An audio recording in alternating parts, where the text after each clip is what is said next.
कमाल कर पाएंगे? लगता है ऐसा ही है, क्योंकि जो गवर्नेंस चली है, नीतीश कुमार जी हमारे मित्र हैं, परंतु जिस प्रकार से उनका नाम आगे रख कर के गवर्नेंस चलाई है बीजेपी ने, सबको मालूम है। बल्कि बीजेपी ने उनके खुद के मेंबर पार्लियामेंट को जो है अंदर से अंदर तोड़ लिया है, ऐसा सुनने में आता है। तो पूरा माहौल ऐसा रहा पिछले 2-2.5 साल से, तो कि जिससे गवर्नेंस में बहुत बाधाएं आई, लोग दुखी हो गए। इसीलिए आप देख रहे हो, इंडिया गठबंधन जैसे पहुंचा, प्रधानमंत्री जी ने 5-6 रैलियाँ कर ली, वहाँ पर 5-6 रैली कर ली।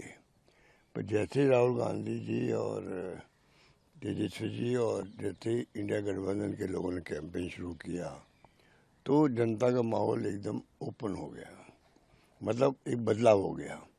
तो जो सर्वे आ रहे हैं, जो फीडबैक आ रहा है, उससे लगता है कि लोग अंदर ही अंदर लोग दुखी थे और वो दुख उनका बाहर आ रहा है और माहौल इंडिया गठबंधन के पक्ष में बन रहा। मैं गया था पटना, तो मैंने देखा वहाँ बात की मीडिया वालों से भी, सबसे, तो लगा मुझे कि इस बार बदलाव हो सकता है। बदलाव होना आवश्यक भी है, देश हित के अंदर भी है, कि जो हालात बन गए महाराष्ट्र के अंदर, जिस प्रकार राहुल गांधी जी बार बार कहते हैं, आर्टिकल लिखा है।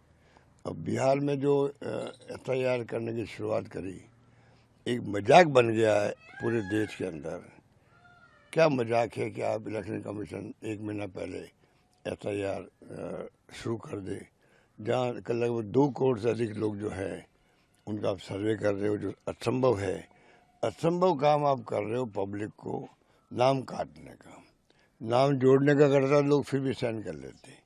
नाम जिनके हैं, 10 चुनाव में वोट दे चुके हैं, 10 चुनाव में, उनके नाम को आप, उनके माता पिता का और सब बातें लंबी चौड़ी पूछी गई है। तो सुप्रीम कोर्ट के जज साहब को कहना पड़ा कि ये मेरे पास भी नहीं है, इससे बड़ा कटाक्ष क्या हो सकता है, आप सोच सकते हो।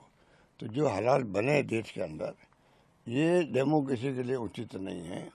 अगर डेमोक्रेसी को मजबूत करना है तो इलेक्शन कमीशन को भी, judiciary, CBI, ID, ED, income tax, सबको मजबूत करना पड़ेगा। ये सब हमारे प्रीमियर एजेंसियाँ हैं, ये तीनों एजेंसियाँ हैं, पर इनका भी बहुत दुरुपयोग किया गया।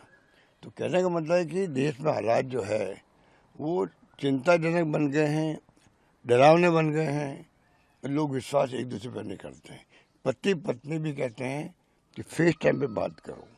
ये क्या है, ये क्या है? इसका मतलब है कि लोगों में अविश्वास है, पता नहीं हमारा फोन टैप हो रहा होगा।